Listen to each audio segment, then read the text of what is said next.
Hello, welcome by. Thanks so much for stopping by.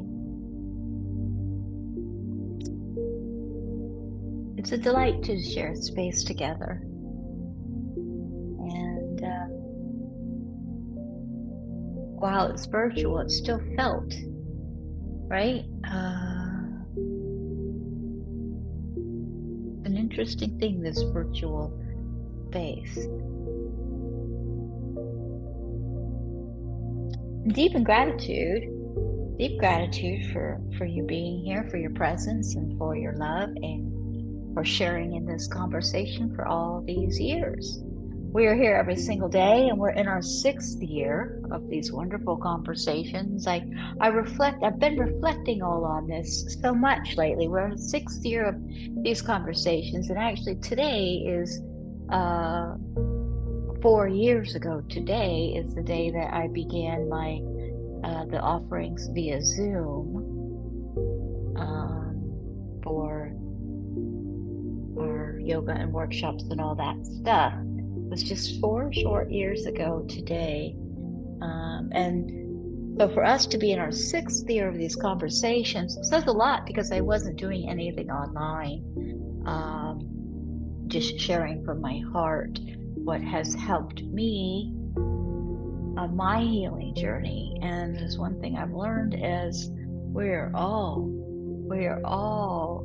dealing with things, and some of these things in life are a lot more challenging than others. And if I've learned anything, is that it's not just happening to you. Everybody has had something to deal with, one form or another, and sometimes more than one, right? So,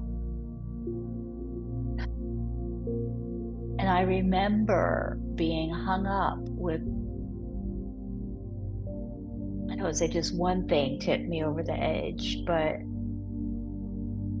it was a holding on from childhood of traumatic experiences and the energy associated with it, and to where it just got to be too much.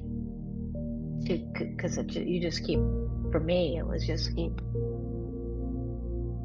doing it until I couldn't anymore. And that's when my life started to turn around with practice. And that's what this is about, is our practice. And initially, I didn't have a healthy relationship with self-love with myself. I was brand new at it, only beginning it a few years earlier.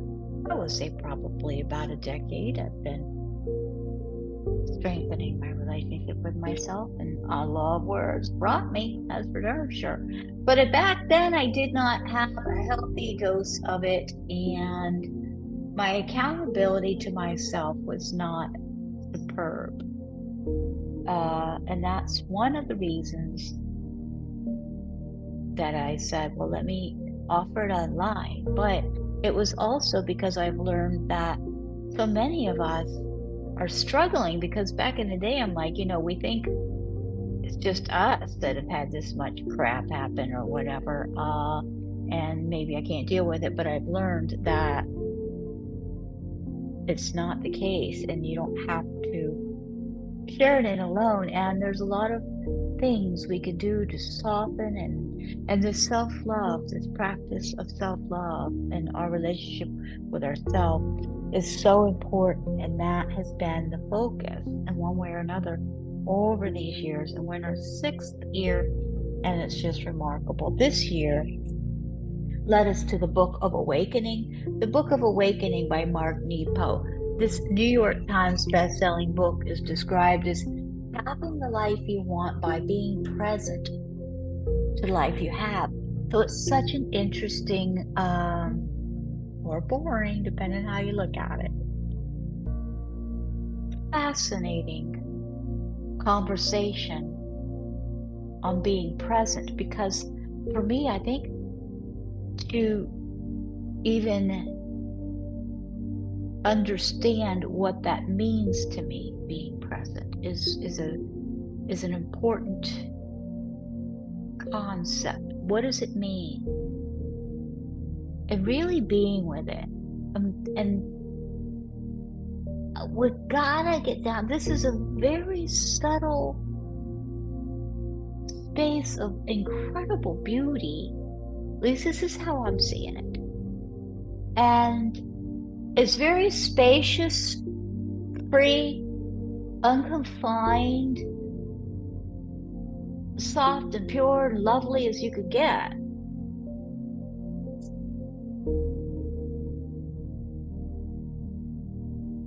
To get to it, though, there's a lot of wild fireworks and all kinds of stimuli. And it's important not only for us to have this practice, but to strengthen it. And that is why we're learning this here.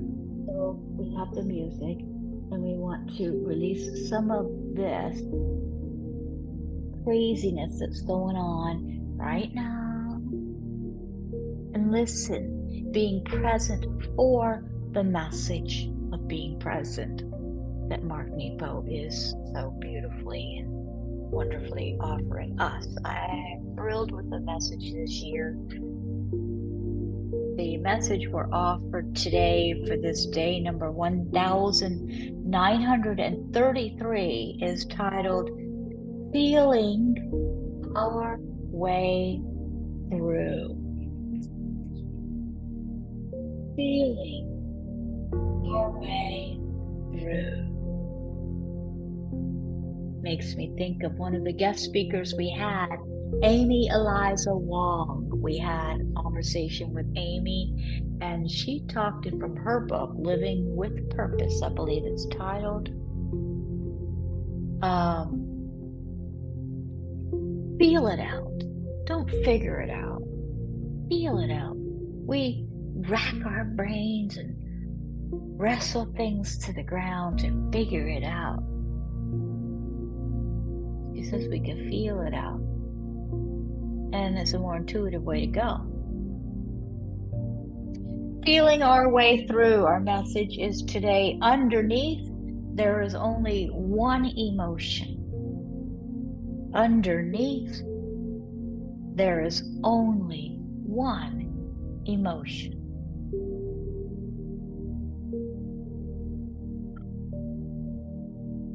I used to struggle fighting off sadness or trying not to be anxious.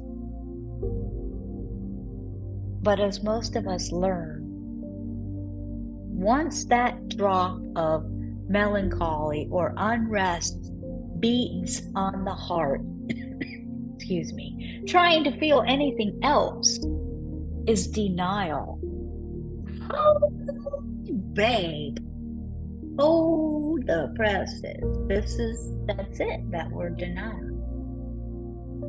I used to struggle fighting off sadness or trying not to be anxious.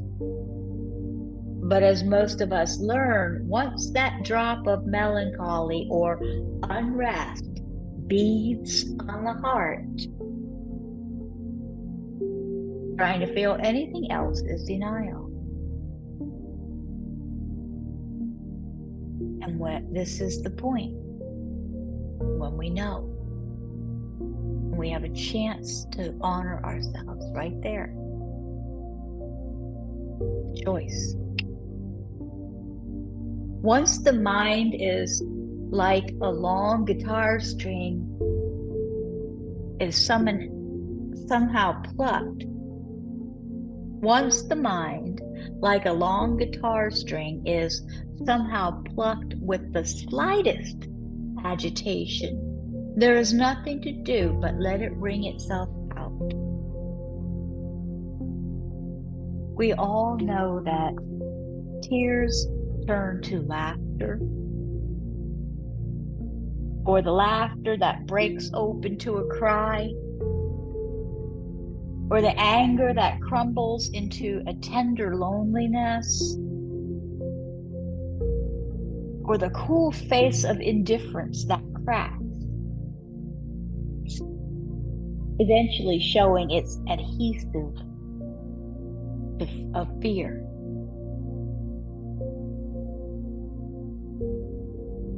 Amazingly, as the infinite forms of flowers all rise from the same earth, the earthly garden of emotions, in all their delicate shapes and colors, they all rise from the same earth of heart.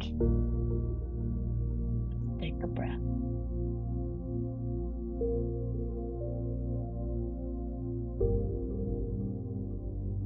Hear it again and feel it. Feel these words.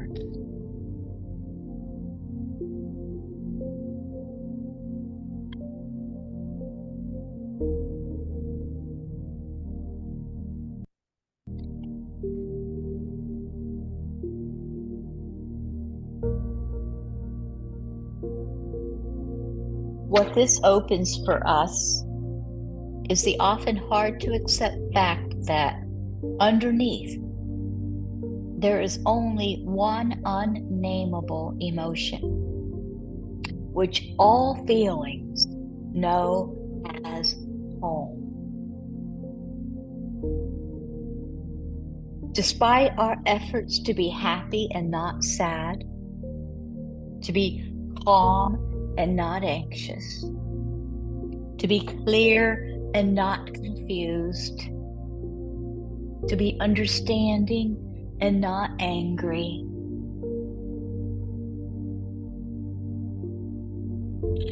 despite all the ways we carve up our reactions to living and then run from one to the other, despite our fear of certain feelings, it is feeling each of them all the way through that lands us in the vibrant ache that underlies our being alive.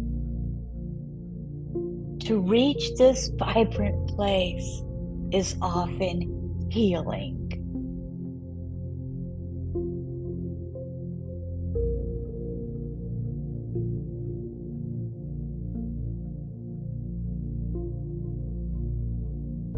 It is a hard thing, though, to lean into a sadness we don't want, to let the tremor of anxiety work its way through. For myself, my resistance to unpleasant feelings has been my fear that if I give over to the sadness or the anxiety or the confusion or the pain that's upon me, is I will drown in it. I fear it will take over my life. I will become nothing but sadness or anxiety or confusion.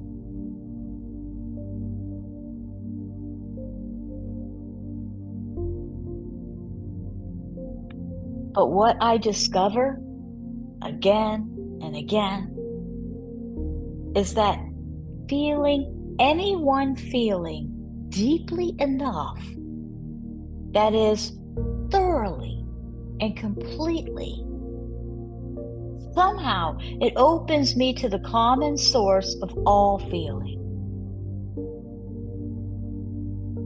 And at the source, no one feeling can last by itself. So, through our feelings, not around them, we come upon the unnameable source of all feeling that can heal us of the pain of any one mood.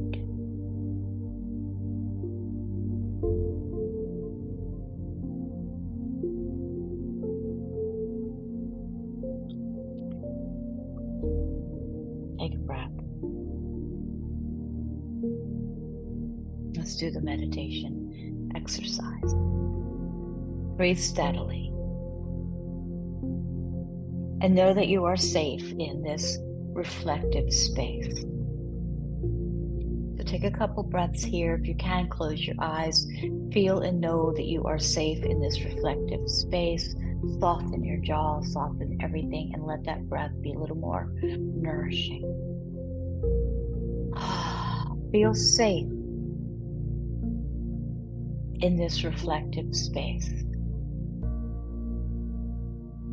And then once you're comfortable, allow yourself to feel one moment of sadness or anxiety that you are carrying.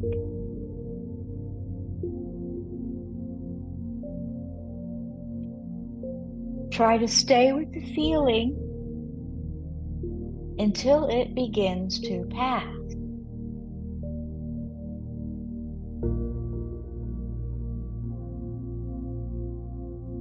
Note the lessening of your sadness or anxiety, however slight, however subtle. Notice the lessening of it, however slight, however subtle. And call this the beginning of peace.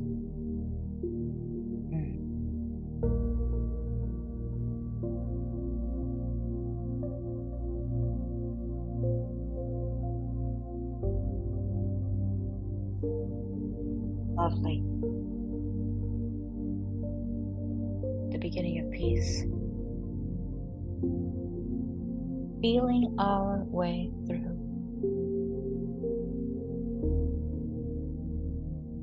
Not said.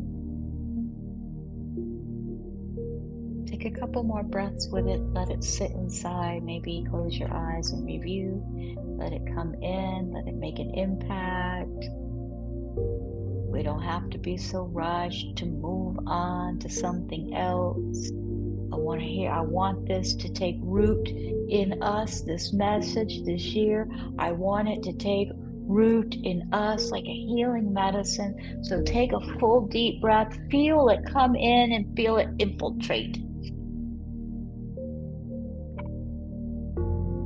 Breathe out any negativity or confusion on about it. In gratitude for your presence and your love. See you tomorrow. Namaste.